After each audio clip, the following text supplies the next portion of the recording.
Hello everyone, मैं हूं advocate Rahul Mishra और आज की वीडियो में आप सभी का स्वागत है। आज की वीडियो में मैं आपको बताऊंगा कि अगर सेक्शन 9 का मुकदमा आपको करना है तो सेक्शन 9 में अगर ये 5 चीजें जो छोटी हैं लेकिन अगर आपने नहीं लिखी हैं तो आपका सेक्शन 9 का मुकदमा करना और लड़ना दोनों बेकार है। आज की वीडियो में मैं आपको यही बताऊंगा कि वो 5 इंपॉर्टेंट बातें कौन सी हैं जिनको आपको सेक्शन 9 के मुकदमे में लिखनी चाहिए मुकदमा करते वक्त, जो अमूमन हस्बैंड्स नहीं लिखते हैं। अगर आप लिखेंगे तो मेरी बात आप मानिए, यकीनन आप मुकदमा जीत जाएंगे। देखिए, सेक्शन 9 का मुकदमा कर देने के बाद ये गारंटी नहीं होती कि आपकी वाइफ जिसके लिए आपने सेक्शन 9 कर रखा हो वो आपके घर पर आके रहने लगे। आप उसको सेक्शन 9 के माध्यम से मजबूर किसी कंडीशन में नहीं कर सकते हैं, ये जान लीजिएगा।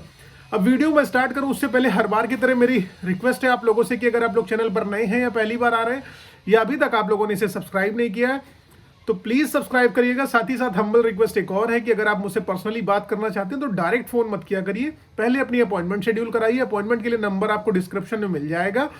अपॉइंटमेंट के बाद ही मेरी आपकी बात संभव हो पाएगी। आई होप ये चीजें क्लियर है। तो हम लोग वीडियो आगे स्टार्ट करते हैं।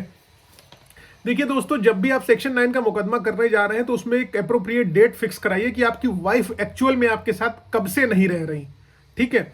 क्योंकि ये डेट अगर आप फिक्स करा देते हैं, वहां पर अप्रोप्रिएट डेट लिख देते हैं, तो मान लीजिए 2 साल से आपकी वाइफ नहीं रह रही है आपके साथ, आप जो है सेक्शन 9 का मुकदमा कर रहे हैं कि हम अपना जो है दाम्पत्य जीवन रिस्टोर करेंगे, फिर से एक साथ वापस आके रहेंगे। लेकिन आपकी वाइफ रहने के लिए तैयार नहीं है और वो आपको एक तरीके से तलाक भी नहीं देने के लिए तैयार है, सिर्फ वो आपको हैरेस करने के प्रोग्राम में है। और मान लीजिए आपकी वाइफ आपसे 2 साल रहते हुए उनको बीत गया, अलग रहते हुए। आपने यहाँ सेक्शन 9 के मुकदमे में क्लियरली मेंशन कर दिया कि एक डेट को गई थी जिससे अब 2 साल हो गए, ठीक है, या जितना भी टाइम हो गया।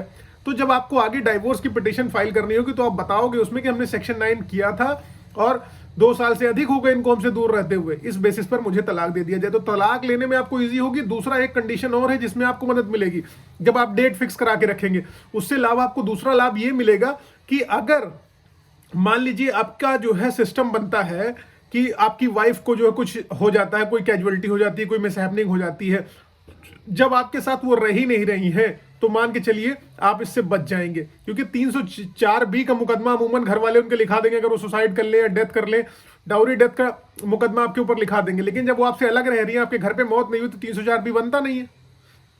इस तरीके से आप बच पाएंगे अगर अप्रोप्रिएट डेट आप फिक्स करके रखेंगे तो, ठीक है।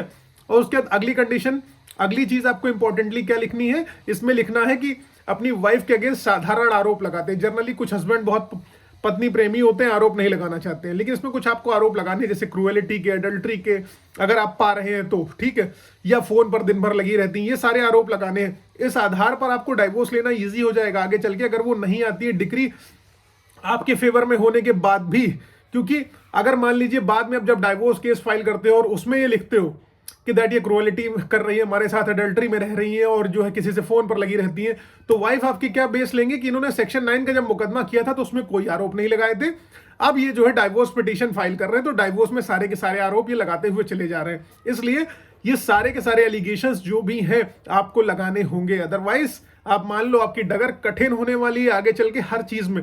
उसके तीसरी चीज जो सबसे इंपॉर्टेंट है, आपको जब पत्नी आपके घर से जा रही है, जो जो सामान लेके जा रही है, वो सारे सामान की डिटेल्स आप इस सेक्शन 9 में भी डालिए कि ये सामान ये लेके जा चुकी हैं।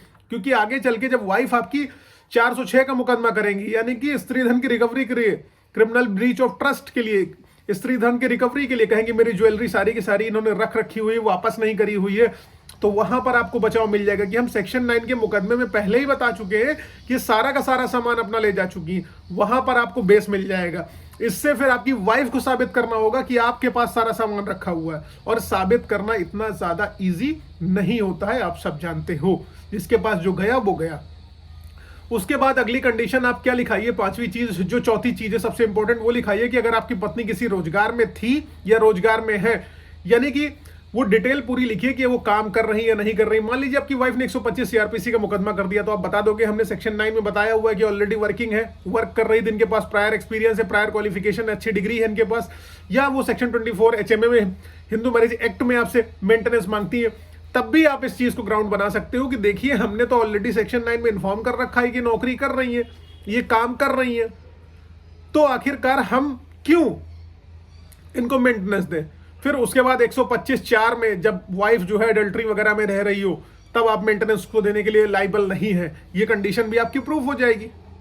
ओके, तो मेंटेनेंस की कंडीशन जब भी आए तो 125(4) की एप्लीकेशन लगा देना, अगर एडल्ट्री और का आपके पास ग्राउंड है वाइफ को लेके तो, ठीक है। उसके बाद पांचवी जो सबसे इंपॉर्टेंट कंडीशन बैठती है कि पत्नी पक्ष के लोगों पर भी आरोप लगाएं, यानी कि अपने सास ससुर पर, उसके भाई पर, कि देखो इन लोगों की वजह से ही मेरा घर टूटा है। क्योंकि जनरली वाइफ क्या करती हैं, अपने घर वालों की ही गवाही कराती हैं कि मुझे बताया था, मारा पीटा है, ये किया है, वो किया है। इस सारे के सारे आरोप वाइफ जो है लगाती है और अपने घर वालों की गवाही करवाती है। तो वहां पर उनकी गवाही थोड़ी सी कमजोर हो जाएगी, क्योंकि आप ऑलरेडी उनको आरोपी बना चुके हो। हाँ, हालांकि आपके कह देने से कि भैया वो आरोपी हैं और इनकी गवाही मान्य नहीं होगी, ऐसा नहीं होगा, लेकिन हाँ कुछ ना कुछ तो आपको इसका बेनिफिट मिलेगा। आई होप ये सारी की सारी चीजें क्लियर है। अगर ये 5 बातें आपने सेक्शन 9 के मुकदमे में नहीं लिखी है तो यकीन मानिए आपका सेक्शन 9 का मुकदमा करना व्यर्थ है, बेकार है, उसका कोई मतलब नहीं है। इसलिए कोई भी मुकदमा लड़ना है तो खुद ही पिटीशन में ड्राफ्ट करिए, वकील साहब के माध्यम से कराइए, अपने वकील हायर करिए, अच्छे वकील को हायर करके ही पिटीशन ड्राफ्ट करिए, अप्रोप्रिएट तरीके से करिए। क्योंकि बहुत सारे लोग ओवर इंटेलिजेंट बनने लगते हैं। ओवर इंटेलिजेंट बनने की जरूरत नहीं है, हायर अप्रोप्रिएट एडवोकेट और उनसे बात करिए, वो आपकी बिल्कुल सही मदद करेंगे और सही ग्राउंड्स लेके चलिए। देखिए केस तो सेक्शन धाराएं सबके लिए वही है। मैं भी यूट्यूब पे वीडियो बना रहा हूँ, मैं भी वही लॉ प्रोविजन बताऊंगा, 10 यूट्यूब चैनल देखोगे वो भी वही लॉ प्रोविजन बताएंगे, लेकिन सबके अपने तरीके हैं। लड़ना कैसे है ये इंपॉर्टेंट है। लड़ाई आपको लड़नी है कि अप्रोप्रिएट तरीके से लड़नी है, और पहली चीज निडर होकर लड़ना है, बिना डरे लड़ना है। अगर आपके अंदर डर की भावना आ गई तो आप समझ लीजिए हार जाएंगे।